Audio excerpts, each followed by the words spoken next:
부활하신 주님께서 제자들을 처음 찾아오셨을 때에 성경은 그 제자들이 기뻐서 춤을 추고 있었던 것이 아니라 두려워서 숨어 있었다고 증언합니다. 집안에 들어 앉아가지고 문이란 문은 다 걸어 잠근 채 벌벌벌벌 떨고 있었다고 성경이 증언하더라는 겁니다. 왜 그랬을까 싶지 않습니까? 왜 그 기쁜 날 집안에 들어 앉아가지고 문을 다 걸어 잠그고 벌벌벌벌 떨고 있었을까? 첫째로는 몰랐기 때문입니다. 주님께서 부활하신 것을 몰랐다는 겁니다. 둘째로 모르니까 혹시나도 이 다음에 잡혀가는 건 내가 아닐까? 우리 스승을 끌어간 저 군인들이 우리를 찾아와가지고 우리를 끌고 가고 스승을 못 박은 것처럼 우리도 못 박으면 어쩌누 하는 마음에 여기 아무도 없습니다 라는 식으로 조용히 문이랑 문은 다 걸어 잠그고 있었다는 겁니다. 그런데 그때 그런 와중에 부활하신 주님께서는 그 걸어 잠긴 문들을 통과하시고 세상에나 문을 통과하시고는 그 집에 들어가신 다음 제자들이 있는 한가운데에 나타나셨다는 겁니다. 그리고는 뭐라고 하셨나? 성경은 증언합니다. 주님께서 하신 말씀, 너희에게 평강이 있을지어다. 이렇게 샬롬을 선포하셨다는 겁니다. 내 영혼아, 네가 무슨 일로 그렇게 낙담하고 있느냐? 내 영혼아, 어찌하여 낙심 중에 있느냐? 너는 너의 소망의 하나님을 바라봐라 하고 자기에게 선포하십시오. 내 영혼아 찬양하라. 내 영혼아 기뻐하라. 내 영혼아 감사해라. 내 속에 있는 모든 것들아 나의 하나님의 부활을 기뻐해라고. 이 시간 잃어버린 기쁨이 있다면, 잃어버린 평강이 있다면 주님께서 도로 찾아 여러분의 심령에 채워주시기를 축복합니다. 136년 전에 태어난 사람을 소개합니다. 136년 전에 태어났습니다. 136년 전 오늘 태어난 사람의 이름을 알려드립니다. 이 사람의 이름은 아돌프 히틀러입니다. 아돌프 히틀러. 처음 들어보는 이름은 아니고 이 히틀러라는 사람이 누구냐? 독일의 독재자입니다. 나치당의 당수입니다. 제2차 세계대전과 홀로코스트의 주범입니다. 그의 말 한마디로 인해서 잘 아시는 바와 같이 어마어마한 많은 사람들이 죽었습니다. 유대인들만 죽은 게 아닙니다. 유대인들, 집시들, 동성애자들, 정치범들, 장애인들까지 죽여라 하는 그 한마디에 죽어나간 사람들이 무려 1100만 명이 넘는다고 합니다. 1100만 명. 우리나라 인구의 5분의 1을 그가 죽였다는 겁니다. 1100만 명. 우리나라 인구의 5분의 1이면 한 집 걸려가서 곡소리 나는 겁니다. 우리 집에서 곡소리가 나는 겁니다. 여러분, 왜 히틀러가 그렇게 사람을 죽였을까? 이유 아십니까? 심심해서 죽인 건 아닌 것 같고, 왜 그렇게까지 사람들을 무자비하게 죽였을까? 자기가 옳다고 믿었다는 겁니다.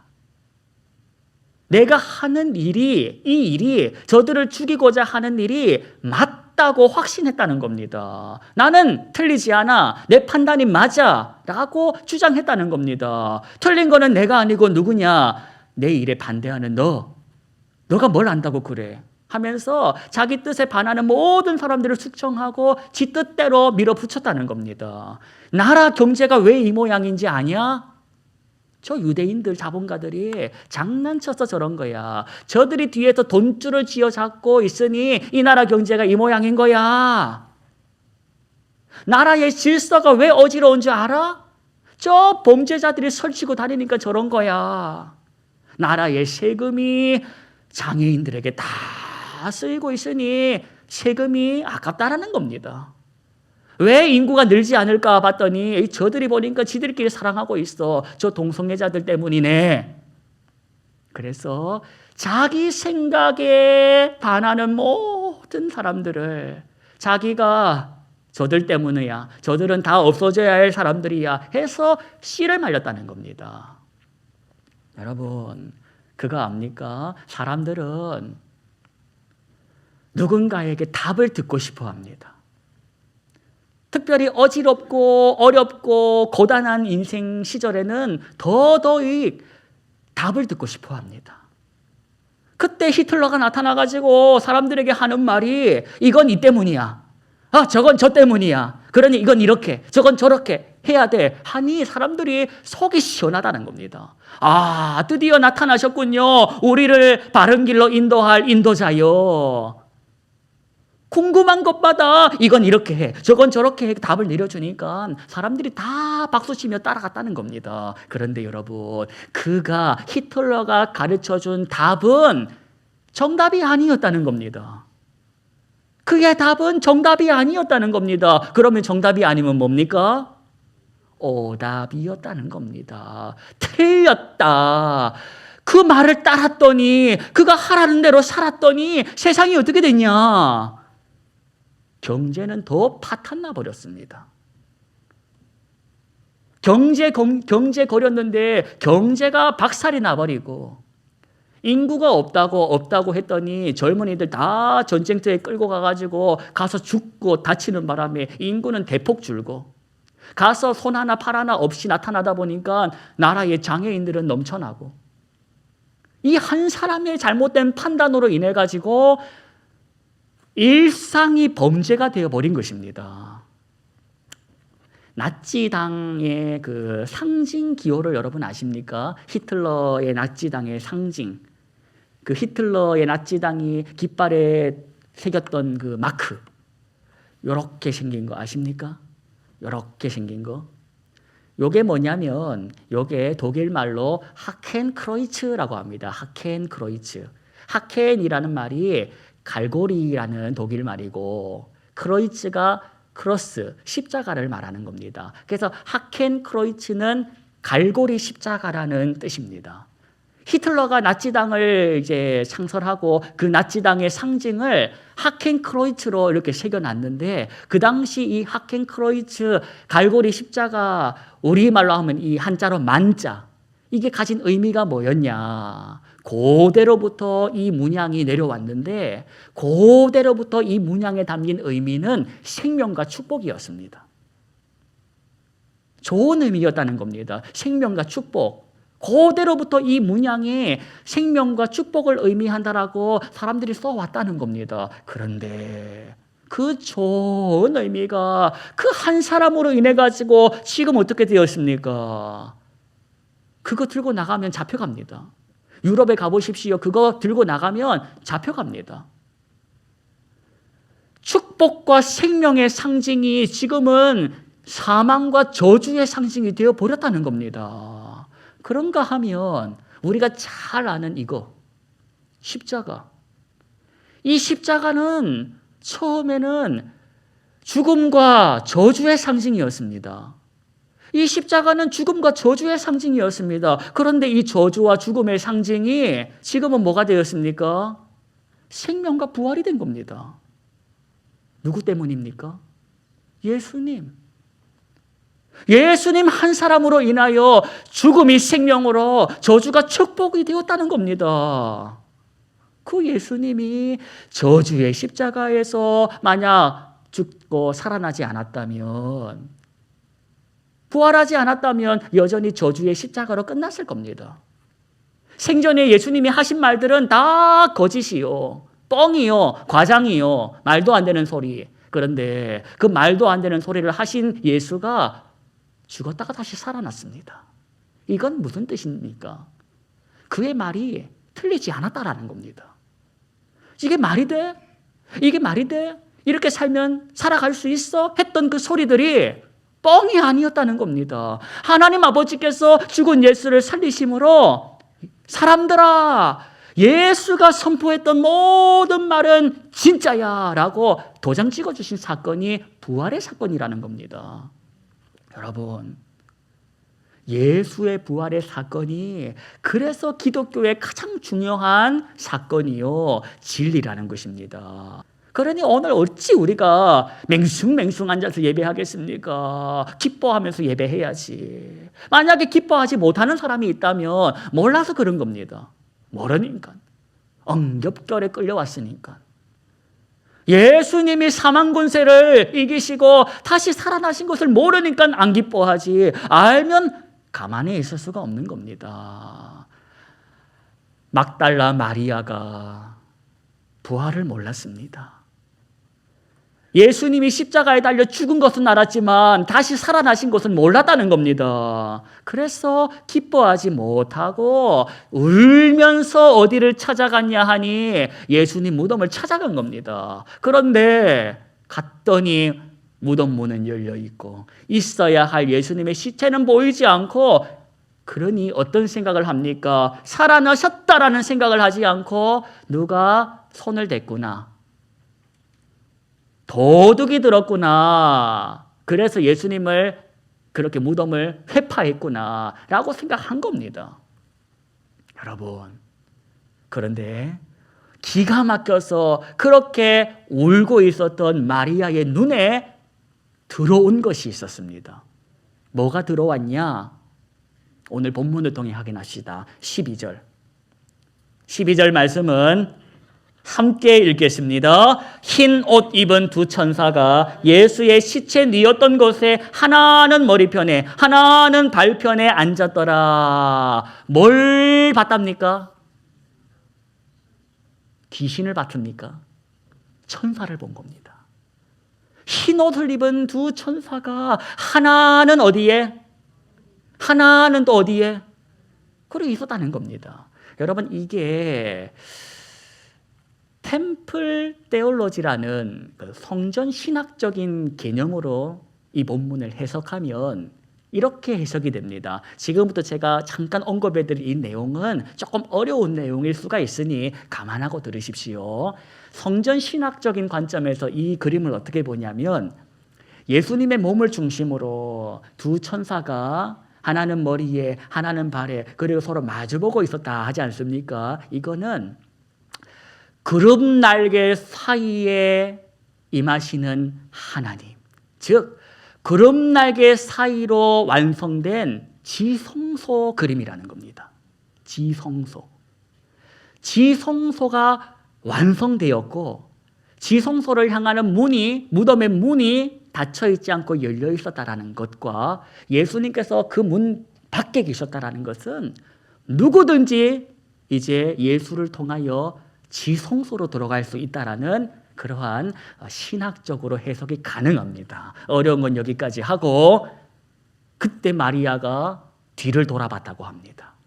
왜 뒤를 돌아보았을까? 여러 가지 전설이 있습니다.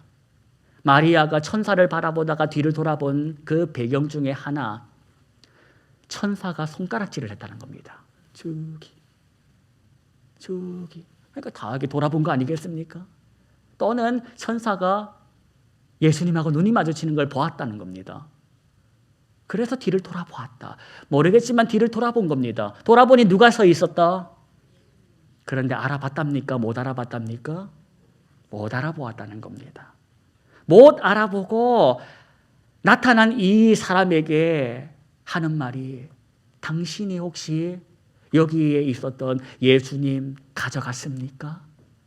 가져갔다면 어디로 가져갔는지 당신이 아시면 좀 알려주십시오 라고 말을 했다는 겁니다. 왜? 지금 나타난 이 사람이 누군지 알고 동산지기, 즉 무덤 관리자인 줄 알았다는 겁니다. 여기서 우리가 주목해 볼 것이 하나 있습니다. 지금 마리아가 눈앞에 나타난 예수님을 알아봤다는 겁니까? 못 알아봤다는 겁니까? 못 알아봤다는 겁니다. 이상하지 않습니까? 그런데 마리아만 눈이 나쁜 게 아니라 성경을 보면 다른 제자들도 예수님의 부활을 보고는 알아보지를 못했다고 합니다. 나중에 돼서야 알아봤다는 겁니다. 이걸 어떻게 해석해야 됩니까? 여러분 같으면 알아볼 겁니까? 못 알아볼 겁니까?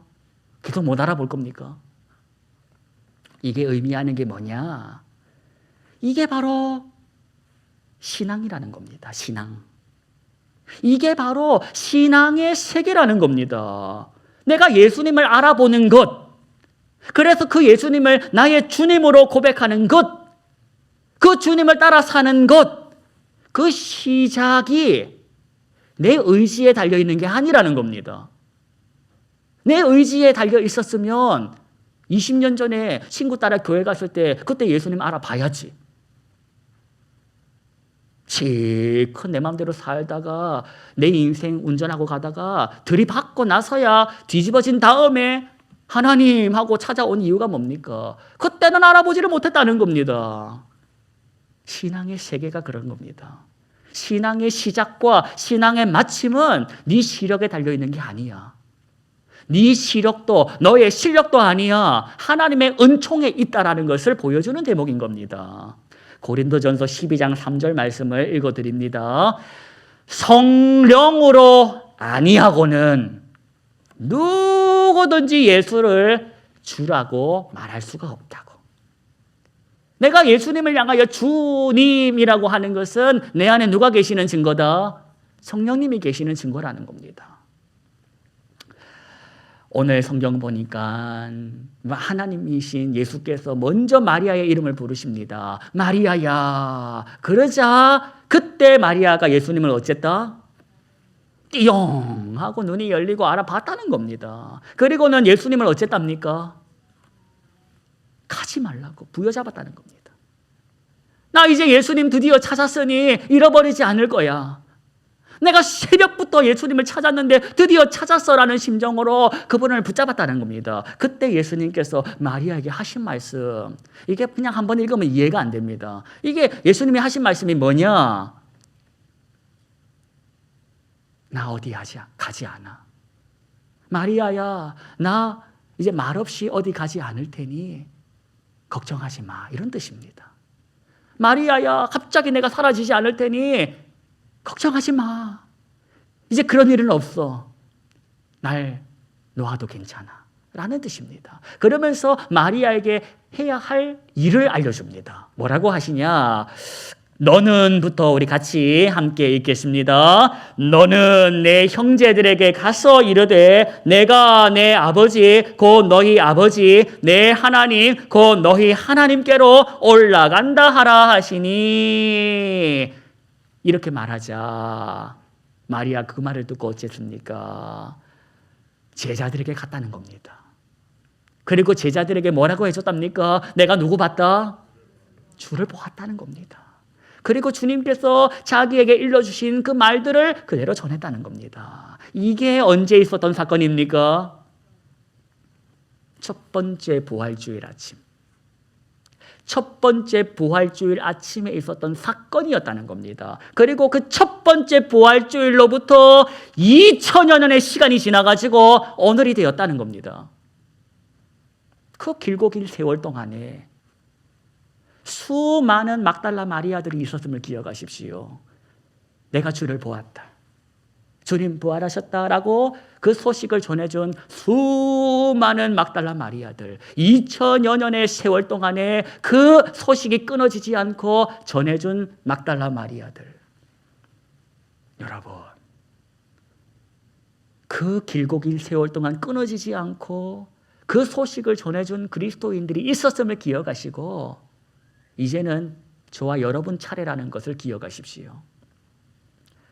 원망하며 탓하며 남 속이며 살던 내가, 그리 살다 죽을 내가 하나님의 은혜로 눈이 열렸습니다. 뭐가 진리인지, 뭐가 길인지, 뭐가 생명인지를 알게 됐다는 겁니다. 예수의 사람이 되었다. 난 이제 어떻게 살아야 하나? 넌 이제부터 하나님이 주신 믿음과 하늘의 소망을 가지고 사랑이라는 것이 무엇인지를 배우고 살아라. 이게 주어졌습니다. 그 사명을 받은 사람이 저와 여러분이요. 오늘이라는 시간은 그걸 실천해보는 하루인 것입니다. 여러분, 우리가 앞으로 숨이 끊어질 때까지 하고 살아야 할 일은 남들보다 돈을 많이 모으는 것이 아님을 기억하십시오. 많이 모아서 어쩔 겁니까? 관리도 못하는 자식들에게 주고 가버릴 겁니까? 지금부터 저와 여러분이 할 일은 사랑이라는 것이 지금까지 내가 알고 있었던 것이 틀렸구나를 인정하고, 지금까지는 내 속 편하려고 잘해준 것이었고, 내 잠 잘 자려고 잘해준 것인데 그게 사랑이 아니요, 예수님께서 보여주신 그 사랑, 네 유익을 구하지 않는 사랑, 그 사랑을 보고 배워보는 일에 시간을 쓰는 것입니다. 이대로 훈련도 안 된 상태에서 하나님의 나라에 간다면 평생을 지멋대로 살던 내가 그 순간부터 주 뜻대로 살 겁니까? 주의 뜻이 뭔지도 모르는 상태로 가가지고 주의 뜻대로 살 겁니까? 내가 살아있는 이유는 주의 뜻이 무엇인지를 성경을 통해 배워서 해보라는 겁니다. 그러면 네가 얼마나 실력이 없는 줄 알 거야. 3일을 못 갈 거야. 그게 너의 수준이야. 그런 너를 하나님이 사랑하셨어. 그 사랑을 기억하며 한 번 더 해보자는 겁니다. 저와 여러분이 답이 아닙니다. 저와 여러분은 모릅니다. 내일 일도 모르는 인생인들입니다. 길도 모릅니다. 그런데 내가 아는 것이 있습니다. 나는 답을 모르지만 누가 답을 아신다? 예수님 답을 아신다. 내가 어디로 가야 할지 나는 모르지만 예수님이 따라가신 길을 따라가면 된다라는 걸 우리가 알지 않습니까? 그게 정답입니다.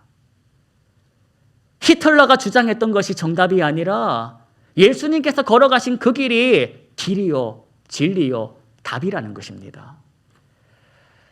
예수님의 사람답게 살다가 주님 나를 부르실 때에 세상에 미련도 없이 주님 바라보고 갑시다. 그건 준비해야 가능한 것입니다. 준비 안 된 상태에서는 내 입에서 어떤 소리가 튀어나올지 모릅니다. 주님, 우리 손녀 중학교 가는 것만 보고 가게 해주십시오 라는 소리가 나올 수도 있습니다. 주님, 내 인생에 드디어 이제야 좀 허리 좀 펴고 살겠는데 5년만 영화를 누리다가 가게 해주십시오 라는 소리가 나올 수도 있다는 겁니다. 여러분, 그런 소리가 안 나올 거라고 자신합니까? 저와 여러분이 살아있는 것은 하나님께서 너가 살아있는 동안에 자식에게 질려봐, 돈에 질려봐, 네가 믿는 모든 세상 것들에 한번 질려봐. 그리고 깨달아라는 겁니다. 세상에 믿던 모든 것 끊어질 그날 되어도 구주의 언약 미사와 어여시 바로 서리라. 이게 뭔 소린지 한번 기어보라는 겁니다. 해봐. 장사해봐. 하고 싶은 대로 사업해봐. 네 실력대로 해봐. 한번 뒤집어져 봐야지 네가 알 거 아니야. 지혜로운 사람은 불이 뜨거운지를 만져보고 아는 게 아니라 불이 뜨겁다 하는 소리를 듣고 조심하는 사람인 것입니다. 앞으로 내 인생에 얼마나 부활주일이 남아있을지는 주님만 아시지만 오늘이 내 인생의 마지막 주일임을 기억하시며 그 태도로 썩어 없어질 것에 목매고 살지 마시고 썩지 않는 영원한 주님을 바라보며 살아가십시다. 저절로 될 거라는 착각은 내려놓고 가십시오. 사랑이 쉬우면 이렇게 살았겠습니까? 죽을 만큼 힘든 게 사랑 아닙니까? 죽을 만큼 힘들더라. 그래서 주님이 죽으신 겁니다. 그런데 주님께서 그 죽음을 다시 죽이시고 다시 살아나셨다는 겁니다. 그것이 복음이요, 그것이 우리에게 소망이 되는 줄로 믿습니다.